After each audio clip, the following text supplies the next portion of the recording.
अद्याभव सफलतानयनद्वयस्य देवत्वदीयचरणाम्बुजवीक्षणेन अद्य त्रिलोकतिलकप्रतिभासते मे संसारवारिधिरयं चुलकप्रमाणम्। बोलो पंच परमेष्टि भगवान की, 1008 आदिनाथ भगवान की, इस शांतिनाथ भगवान की, अंतिम तीर्थेश भगवान महावीर स्वामी की, आचार्य भगवान गुरुवर्षि विशुद्ध सागर जी महाराज की, मुनि श्री सुप्रभ सागर जी महाराज की, मुनि श्री प्रणत सागर जी महाराज की, मुनि श्री सौम्य सागर जी महाराज की। जय जिन बंधु, हम सब यहाँ उपस्थित हुए हैं लोकप्रिय कार्यक्रम सम्यक समाधान के लिए।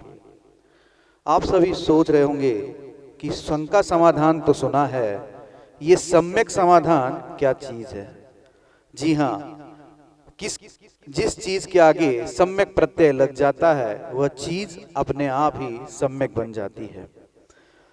एक समाधान ऐसा जिसके माध्यम से अपने मन में उठने वाले जो विकल्प है उस विकल्प का समाधान साक्षात पंचम परमेष्टि साधु परमेष्टि के मुखारविंद से हम सभी प्राप्त करते हैं। इसीलिए यह जो समाधान है वह सम्यक समाधान है। विकल्प किसी एक का हो सकता है, अपने मन में जो विकल्प है वो विकल्प आपका पर्टिकुलरली पर्सनली अपना खुद का हो सकता है, लेकिन उस विकल्प के माध्यम से जन जन का कल्याण होता है। जैसे श्रेणिक राजा ने अपने विकल्प के साथ महावीर स्वामी से अत्यंत बातें करी थी और उस विकल्पों का समाधान गंधर्व परमेष्टि के माध्यम से उन्होंने प्राप्त किया था, और वही आज हमारे लिए आगम रूप प्रणत होते हुए हम उसी आगम का स्वाध्याय करते हैं। तो वह हमारे लिए आपके लिए कितना कार्यकारी साबित हुआ हम सभी जानते हैं। इसीलिए सम्यक समाधान ये कार्यक्रम इतने अल्प अवधि में भी लोकप्रिय हुआ है। आचार्य भगवान गुरुवर्षि विशुद्ध सागर जी महाराज के परम आशीर्वाद से एवं उन्हीं की स्वर्ण जन्म जयंती के उपलक्ष्य में इस कार्यक्रम का आगाज हुआ था, और इतने अल्प समय में ही आप इसकी लोकप्रियता देखते हुए इसका अंदाज लगा सकते हैं कि मुनि श्री सुप्रभ सागर जी महाराज कितनी तन्मयता से एवं आगमपूर्ण रीति से इस सम्यक समाधान में हम सभी के विकल्पों का समाधान दे रहे हैं। शुरुआत करते हैं आज के इस लोकप्रिय कार्यक्रम सम्यक समाधान को मुनिषि के चरणों में कोटिशा नमोस्तु करते हुए मुनिषि प्रणत सागर जी महाराज से यह विनय करते हैं कि हे स्वामी, आज के कार्यक्रम को गति प्रदान करते हुए संचालित करें। नमोस्तु नमोस्तु नमोस्तु। नमो हरिहंताणम नमो सिद्धाणम नमो आयरियाणम नमो अध्यायाणम नमो लोय सब साहुणम। पंच परमेष्टि भगवान की जय। परम पूज्य आचार्य भगवंत गुरुवर विशुद्ध सागर जी मुनि महाराज की, परम पूज्य मुनि श्री सुप्रभ सागर जी महाराज की जय। व्यक्ति की आत्मा में सबसे बड़ा मल, सबसे बड़ा दोष यदि कोई है तो वह अज्ञान है, और उस अज्ञान को, उस मल को यदि हरा जा सकता है तो वह मात्र हमें निर्ग्रंथ गुरु के द्वारा ही उस मल को हरा जा सकता है। हम सभी का परम सौभाग्य है कि हम परम पूज्य आचार्य भगवंत गुरुवर विशुद्ध सागर जी महाराज के मंगल सुभाषित से परम पूज्य मुनि श्री सुप्रभ सागर जी महाराज ने हमें सम्यक ज्ञान की प्राप्ति करने के लिए और अज्ञान रूपी उस बड़े मल को हरने के लिए इस बड़ा मलहरा की पावन धरा पर सम्यक समाधान रूपी वह अनूठी विधा प्रदान की, जिसके माध्यम से हम अपने ज्ञान को सम्यक बना करके और अपने उस अज्ञान रूपी मल का हरण कर सकते हैं। प्रारंभ करते हैं आज का सम्यक समाधान। और आज के पहले विकल्प के लिए गुलगंज मध्य प्रदेश से पंडित अजित कुमार जैन परम पूज्य मनीश्री के श्री चरणों में कोटि कोटि नमोस्तु निवेदित करते हुए अपना समीचीन विकल्प रख रहे हैं कि महाराज जी, साधु अपने संग के अलावा अन्य स्थानीय समाज से चर्चा, वार्ता, जानकारी आदि क्यों नहीं करते? हमारे समीचीन विकल्प का सम्यक समाधान करने की अनुकंपा करें। नमोस्तु महाराज जी, नमोस्तु। एक दिगंबर मुनि जो कि दिगंबराचार का शिष्य होता है, वह गुरु शिष्य की परंपरा के अनुकूल ही कार्य करते हुए परस्पर में आपस में संघ में ही वार्तालाप करता है। अन्य समाजजनों से निष्प्रयोजन रूप से वार्तालाप नहीं करता।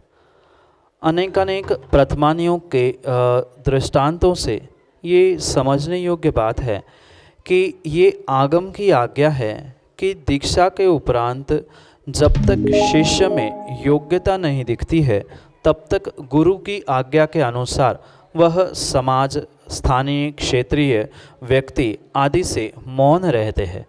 जैसे कि तीर्थंकर भगवान के विषय में भी कथानक आता है कि तीर्थंकर भगवान भी दीक्षा लेने के उपरांत केवल ज्ञान प्रकट होने तक मौन रहते हैं। ऐसे ही कुछ समय तक, निर्धारित समय तक वह मुनिराजों के लिए गुरु आज्ञा से मौन रहने की आवश्यकता होती है, क्योंकि जब तक परिपूर्ण रूप से उस शिष्य के पास, निर्ग्रंथ मुनि के पास योग्यता नहीं होती तब तक उसको गुरु की आज्ञा के अनुसार मौन रहना ही सर्वश्रेष्ठ होता है। और मूलाचार जैसे महान आचरण के ग्रंथ में निर्ग्रंथों की चर्या समझाते हुए आचार्य भगवान वट्टकेर स्वामी कहते हैं कि अगर किसी भी प्रकार से निर्ग्रंथ मुनिराजों को वार्ता या बातचीत करने की इच्छा भी हो तो वह मात्र और मात्र अपने गुरु से ही करे। अन्य किसी भी असंयमी के साथ, श्रावकों के साथ वह किसी भी प्रकार से वार्ता ना करे। ये मूलाचार में भी वट्टकेर स्वामी ने प्रदान की हुई आज्ञा है। हाँ, जब उसे बहुत आवश्यकता पड़े तो गुरु के अलावा संघ में अन्य जो मुनिराज आदि है वह उनको तक ही बात करने की उनको आज्ञा है, पर समाज में कहाँ कौन क्या हो रहा है, क्या नहीं है आदि किसी भी प्रकार से संघ में रहने वाले निर्ग्रंथ मुनिराजों के लिए आज्ञा प्रदान नहीं की गई। उसके उपरांत जब गुरु उन निर्ग्रंथ मुनिराजों की, दिगंबर योगियों की परिपूर्ण रूप से शक्ति को, उसकी, उनकी अपने आप की एक योग्यता को समझते हैं, जब उनके उपसंग बनाकर पृथक रूप से प्रभावना आदि के लिए भेजे जाते हैं, तब उनको कुछ निर्धारित नियमों के साथ समाज के जो व्यक्ति है उनसे वार्तालाप करने की आज्ञा उपसंग बनाने के उपरांत उन योग्यता प्राप्त शिष्यों को ही प्रदान की जाती है। सभी को एक समान आज्ञा नहीं होती है। इसलिए ये अवश्य समझे, ये आगम के प्रमाण के साथ सिद्ध होता है कि गुरु की आज्ञा ही शिष्य के लिए सर्वोपरि होती है। मूलाचार में वट्टकेर स्वामी का अभिप्राय, वर्तमान में दिगंबर आचार्यों का अभिप्राय, ये सब कुछ समझते हुए ही ये समझना होगा कि निर्ग्रंथ मुनिराज अपने गुरु या गुरु भाई के अलावा सामान्य रूप से बिना आवश्यकता के किसी भी सामान्य व्यक्ति, समाज के घटकों आदि आदि से वार्तालाप नहीं करते। यही आपके लिए सम्यक समाधान। अगले समीचीन विकल्प के लिए एक छोटी सी बालिका आशी जैन, बड़ा मलेरा, मध्य प्रदेश से अपने समीचीन विकल्प के साथ। नमोस्तु महाराज जी, मंदिर के ऊपर शिखर क्यों बनाते हैं? वास्तु विज्ञान की अपेक्षा से प्रत्येक वास्तु का, प्रत्येक बिल्डिंग का एक अपना अपना नक्शा या अपना अपना एक स्टैंडर्ड प्रमाण हुआ करता है।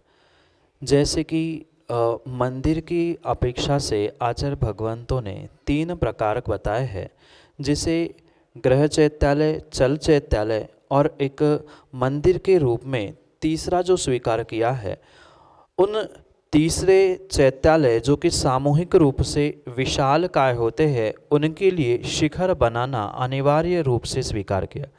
जो गृह चैत्यालय होते हैं या चल चैत्यालय होते हैं वहाँ शिखरबद्धता अनिवार्य नहीं है, पर जहाँ विशालकाय प्रतिमाएं विराजमान होती है उनके लिए आचार्यों ने ये स्पष्ट रूप से निर्देशित किया है कि वह मंदिर तभी पूर्णता के रूप में स्वीकार किया गया है, तभी उसे मंदिर स्वीकार किया जाता है जब वेदी के ऊपर परिपूर्ण रूप से वह शिखर बनता है।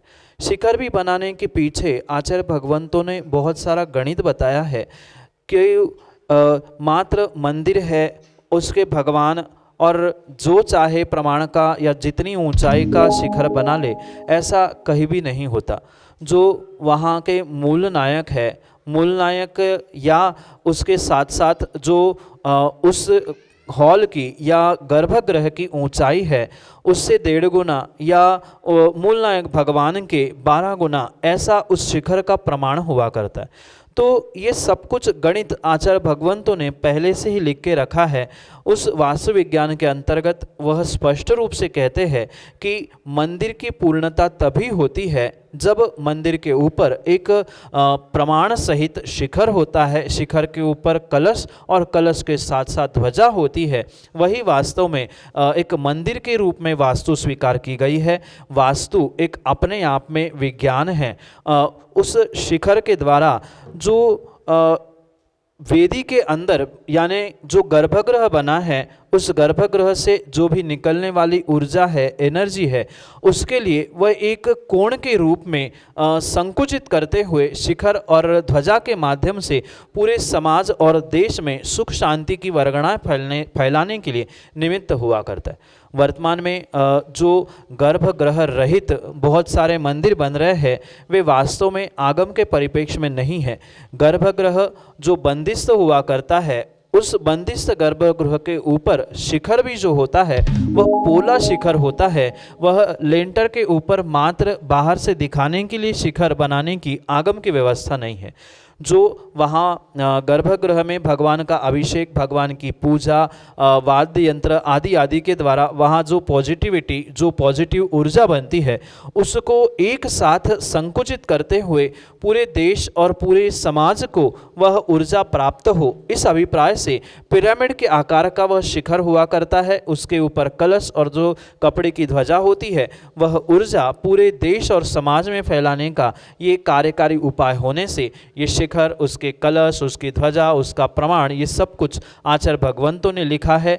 वह स्पष्ट रूप से सामान्य रूप बात अगर समझे तो मंदिर में किए गए वही जो धार्मिक क्रियाएं हैं, जाप आदि है, अभिषेक मंत्र आदि है, उनको एकत्रित करते हुए उसको बहुत अच्छे से कंप्रेस करते हुए सब तक पहुंचाए वो पॉजिटिविटी। इसके लिए और वास्तु विज्ञान की अपेक्षा से भी मंदिर की पूर्णता, इस अपेक्षा से मंदिर के ऊपर वह शिखर बनता है।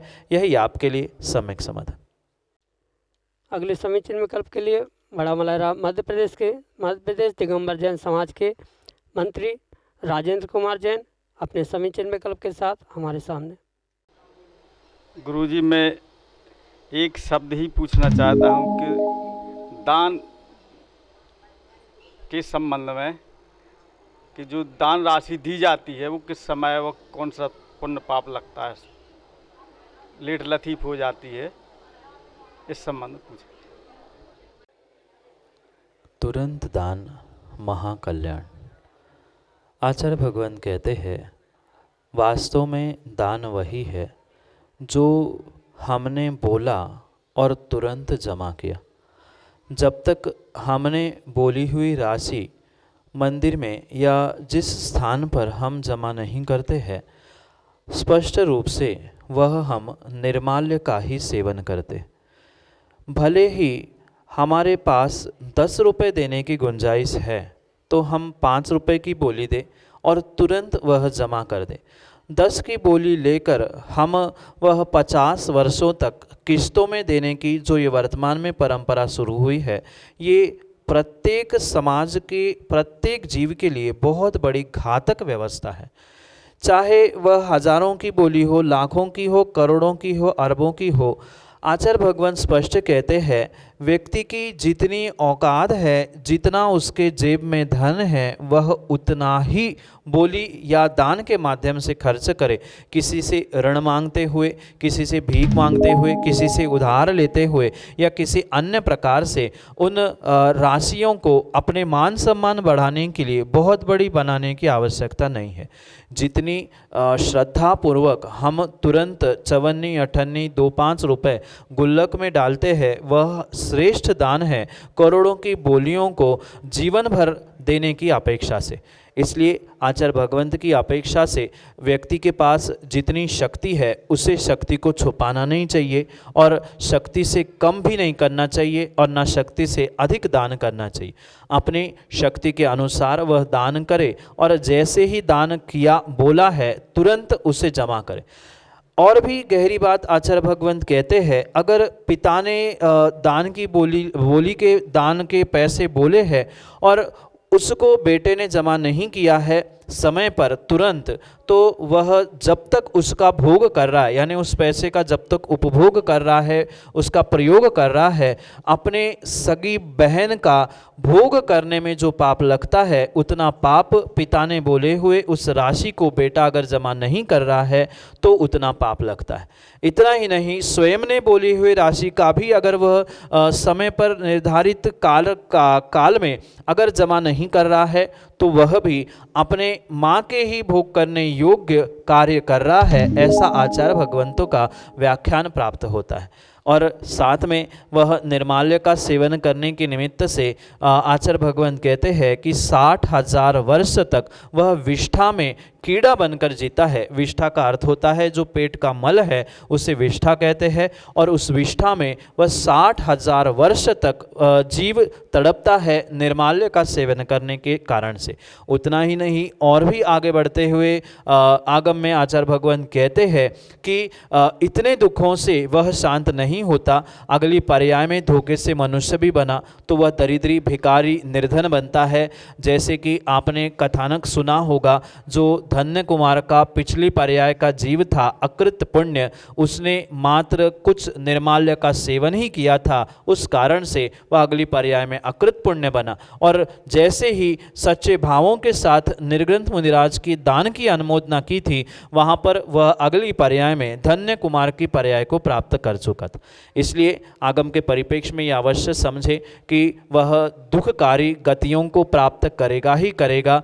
तिर्यंच नरक आदि गतियों के साथ धोखे से देव या मनुष्य भी बना तो वहाँ भी वह दुख ही भोगने वाला होता है। इसलिए जो हम जितनी हमारी शक्ति है उतनी हम बोली लगाए, और तुरंत सुबह बोली तो अधिक से अधिक शाम तक उसे तुरंत मंदिर या निर्धारित स्थानों पर जमा करने का पुरुषार्थ करना होगा। अन्यथा अगले दिन तक जैसे एक दिन का ब्याज बैंक में आता है, ऐसे ही एक दिन के निर्माल्य का सेवन का पाप तत्क्षण दूसरे दिन से आपके साथ लगता है। इसलिए ये जो वर्तमान की व्यवस्था है किस्तों में बांट लेना इतने वर्षों में, ये आगम की व्यवस्था नहीं है। ठीक है, कुछ सुविधाओं के लिए अगर हमने संकल्प नियम लिया है तो कम से कम उसके पूर्व उन राशियों को जमा करें, और श्रेष्ठ तो कार्य यही है तुरंत दान महाकल्याण। इस बात को समझकर अपने शक्ति के अनुसार बोली और दान करें और तुरंत उस राशि को जमा करें, वही एक श्रेष्ठ कार्य होगा। अन्यथा निर्माल्य, नरक, तिर्यंच आदि दुखदायी गतियाँ को आपको भोगना ही पड़ेगा। यही आपके लिए सम्यक समाधान। श्रीमती सुशीला जैन, बड़ा मलहरा, मध्य प्रदेश से अगले समीचीन विकल्प के लिए हमारे सामने है। वर के चरणों में नमोस्तु नमोस्तु नमोस्तु। यही जीव निगोद से 2000 वर्ष सागर के लिए निकलता है, जिसमें 48 भव मनुष्य पर्याय के होते हैं। अगर उसका ये अंतिम भव है पुरुषार्थ करता है तो यह पंचम काल में मोक्ष नहीं जा सकता, फिर वह कहाँ जाएगा। 2000 सागर की जो 10 पर्याय जीव को मिलती है, वहाँ मनुष्यों के 48 भव मिलते हैं, ये परम सत्य। और जैसे कि आपका ये विकल्प है कि पंचम काल में मनुष्य बनकर वह माना कि उसका अंतिम भव था, और उस अंतिम भव के निमित्त से उसने पुरुषार्थ भी किया, पर यह भी सिद्धांत है कि पंचम काल में कोई भी जीव मोक्ष नहीं जाता। और अब उसके 48 भव पूर्ण हो गए तो वह मनुष्य गति से मनुष्य उन आयु से अन्य गतियों को भोगते हुए या अन्य गतियों में भ्रमण करते हुए अपने उस 2000 सागर की आयु को या 2000 सागर के काल को पूर्ण करके वह पुनः निगोद में जाएगा। ये आगम का सिद्धांत। भले ही वो कितना ही पुरुषार्थ क्यों ना करे, पर पुनः वह 48 भव का मनुष्य पर्याय के निमित्त से उल्लंघन नहीं करेगा, क्योंकि ये भी आगम का करणानियोग का सिद्धांत है। हाँ, उसने किया हुआ अंतिम 48वें भव में मनुष्य पर्याय में मोक्ष का पुरुषार्थ उसके आने वाले समय में, यानी पुनः जब वह निगोद से निकलकर पुनः त्रस पर्याय प्राप्त करेगा, तब उसका ये पुण्य का उदय साथ में रहेगा। उसका पुरुषार्थ, उसका प्रयास वह अगले आने वाले मनुष्य पर्याय में जब पुनः मोक्ष का पुरुषार्थ अगर वो करेगा, तो उसके लिए वह पुरुषार्थ कार्यकारी बनते हुए वह उसके लिए सहयोगी बनेगा। पर उस त्रस पर्याय के काल में वह किसी भी प्रकार से उसके उन भवों को मनुष्य पर्याय के बढ़ाने वाला नहीं होगा। वह जब तक 2000 सागर की आयु वहाँ पूर्ण नहीं करेगा, वह अन्य गतियों में भ्रमण करेगा और वहाँ से पुनः निगोद जाके पुनः जब निकलेगा, तब वह उसके लिए ये पुण्य कार्यकारी होगा। वर्तमान में उसके लिए वह पुण्य पुरुषार्थ कार्यकारी नहीं है। यही आपके लिए सम्यक समाधान। श्रीमती मणि जैन, फौजदार, मरमडेरा, मध्य प्रदेश से। महाराज श्री, मेरा प्रश्न है कि जो झंडा, बैनर और फटी पुस्तकें रहती हैं, उनका क्या उपयोग करना चाहिए है? कृपया इनका समाधान करें। धर्म संबंधी जो फोटो, बैनर, ग्रंथ, पुस्तक आदि पुराने हो जाते हैं, उसकी सुरक्षा करना ही एक श्रेष्ठतम कार्य। क्योंकि वर्तमान में जो भी फ़ोटो, तस्वीर आदि बनती है, वह प्लास्टिक या फ्लेक्स आदि के माध्यम से बनती है और स्वाभाविक रूप से उसको जलाओगे तो भी अविनय होगी, प्रदूषण भी होगा। पानी में सिराने की बात करें तो पानी में भी प्रदूषण होगा, वहाँ भी परिपूर्ण रूप से उसके अविनय होगी। इसलिए उत्कृष्ट कार्य तो यही है कि कम से कम फ्लेक्स, कम से कम बैनर, कम से कम फोटो चित्र लगाए, जिसके माध्यम से उन धर्म के कार्यों के निमित्त से उन धर्म की फ़ोटो, गुरुओं की, भगवान की फ़ोटो, अक्षर आदि का अविनय नहीं हो। और कुछ कार्यों में, कुछ स्थानों में अनिवार्यता होने के कारण से वह करना भी पड़ता है, पर ऐसे समय में जैसे ही कार्य पूर्ण हुआ, उसे व्यवस्थित घड़ी करके, फोल्ड करके एक स्थान पर सुरक्षित रख दिया जाए। क्योंकि अन्य किसी भी प्रकार से उसका प्रयोग करने की बात हम कहेंगे तो कहीं ना कहीं अविनय अवश्य ही होगा। इसलिए उसे व्यवस्थित किसी स्थान पे निर्धारित रख दे, वहाँ वह अपने आप परिणमन होते हुए नष्ट हो जाए, तो वह अपना दोष तो कम से कम उससे मिट सकता है। इसलिए वह उसे जैसा है वैसा ही रख दे। साथ में जो प्राचीन आदि ग्रंथ है, पुराने ग्रंथ है, जो जीर्ण शीर्ण हुए हैं, उसके लिए वर्तमान में कई सारी संस्थाएं हैं जहां पर रिसाइकल उसको किया जाता है। क्योंकि वो कागज़ है, कागज़ तो फिर भी रिसाइकल होता है, तो उसको वहां भेजकर वे दूसरे ग्रंथों के लिए उस कागज़ों का प्रयोग करते हैं। तो आप उनका स्थान पता करते हुए उन प्राचीन ग्रंथ, कागज़ के फ़ोटो आदि तो वहाँ भेज सकते हैं, पर वर्तमान में जो फ्लेक्स आदि है उनको एक किनारे रख दे, वहाँ वह अपने आप परिणमन होते हुए नष्ट हो जाए, तो हम उसको जलाने, बहाने या अन्य कुछ कार्य करते हुए जो अविनय का दोष प्राप्त कर रहे हैं उससे बच सकते हैं। यही आपके लिए सम्यक समाधान। चंद्र कुमार जैन, बड़ा मलेरा, मध्य प्रदेश से अगले समीचीन विकल्प के लिए हमारे सामने।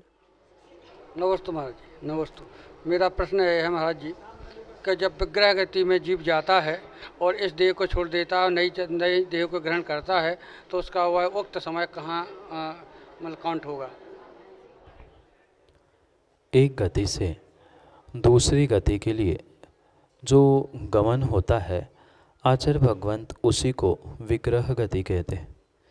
क्योंकि गति के निमित्त से उन जीवों की आयु निर्धारित होती है जो कि उसकी भोज्यमान आयु कही जाती है, और भोज्यमान आयु को भोगने के उपरांत वह जो बद्धायुष है, यानी जिसको उसने उस गति में आयु में बांधा है, ऐसे उस बद्धायुष को भोगने के लिए वह अगले गति के लिए गमन करता है।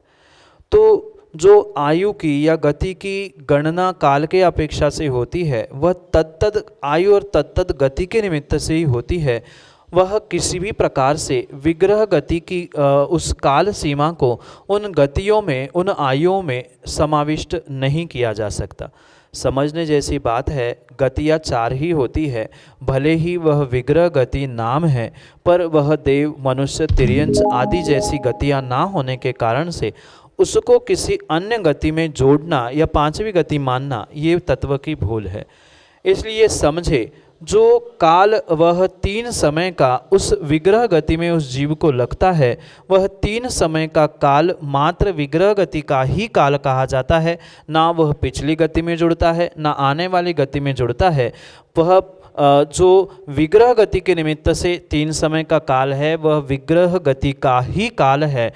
आगे पीछे वाले किसी आयु, आगे पीछे वाले किसी गति के निमित्त से उसका गणना करना योग्य नहीं है। इसलिए वह परिपूर्ण रूप से जो 3 समय का काल मात्र और मात्र विग्रह गति का ही है, अन्य किसी गति का, अन्य किसी आयु का हो ही नहीं सकता। यही आपके लिए सम्यक समाधान। जय जन बंधु, अब हम सभी लाभ ले रहे थे लोकप्रिय कार्यक्रम सम्यक समाधान का। प्रतिदिन कार्यक्रम 5:13 पे यूट्यूब चैनल सुप्रभ वाच के माध्यम से प्रसारित होता है। जी हाँ, मुनिषी का नाम सुप्रभ सागर जी का सुप्रभ, वाणी का पर्यायवाची नाम वाच, सुप्रभ वाच, इस नाम से यूट्यूब चैनल है। उस चैनल के माध्यम से प्रतिदिन 5:13 पे यूट्यूब चैनल सुप्रभ वाच के माध्यम से इस कार्यक्रम का प्रसारण होता है।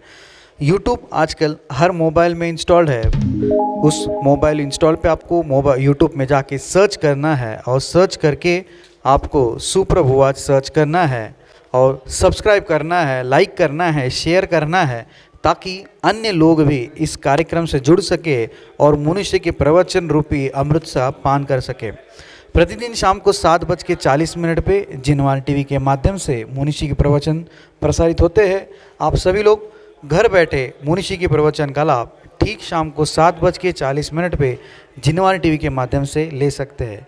दोपहर में 2:20 पे न्यू सैटेलाइट टीवी चैनल, नया TV channel Adinath TV channel launch हुआ है। उस पर ठीक 2:20 पे मुनिश्री के प्रवचन प्रसारित होते हैं। आप सभी लोग मुनिश्री के वाणी का लाभ अरिहंत टीवी चैनल के माध्यम से भी प्रतिदिन दोपहर को 2:20 पे ले सकते हैं। सुप्रभ वाच चैनल को आप सब्सक्राइब करें, लाइक करें, शेयर करें, ताकि मुनिश्री से जुड़ी जानकारी, प्रवचन रूपी चीज़ आप तक पहुंचती रही और आप अप टू डेट रहे। आज के लिए इतना ही। मैं मुनिषी के चरणों में नमोस्तु करते हुए, उसके पूर्व जो व्हाट्सएप का नंबर है वो नंबर आप नोट करिएगा, 8707548811। यह हमारा व्हाट्सएप का नंबर है। नीचे पट्टी पे स्क्रॉल पे भी चल रहा है। मुनिश्री यहाँ साक्षात मुनिश्री के यहाँ समक्ष उपस्थित होके आप अपने विकल्पों का, समीचीन विकल्पों का सम्यक समाधान प्राप्त कर सकते हैं, या आप इस व्हाट्सएप के नंबर पे अपना विकल्प भेज के अपने विकल्प का सम्यक समाधान डिजिटल रूप से अपने यूट्यूब के माध्यम से प्राप्त कर सकते हैं। samyak.samadhan@gmail.com यह हमारी ईमेल की आईडी है। आप उस ईमेल की आईडी पे भी अपने विकल्प हम तक पहुंचा सकते हैं। उन विकल्पों का एकत्रित करके मुनिषी से सम्यक समाधान हम सभी लोग श्रवण करेंगे। आज के लिए इतना ही। मुनिषी के चरणों में कोटिशा नमोस्तु करते हुए आज के सम्यक समाधान कार्यक्रम को यहीं पे विराम देते हैं। नमोस्तु नमोस्तु नमोस्तु।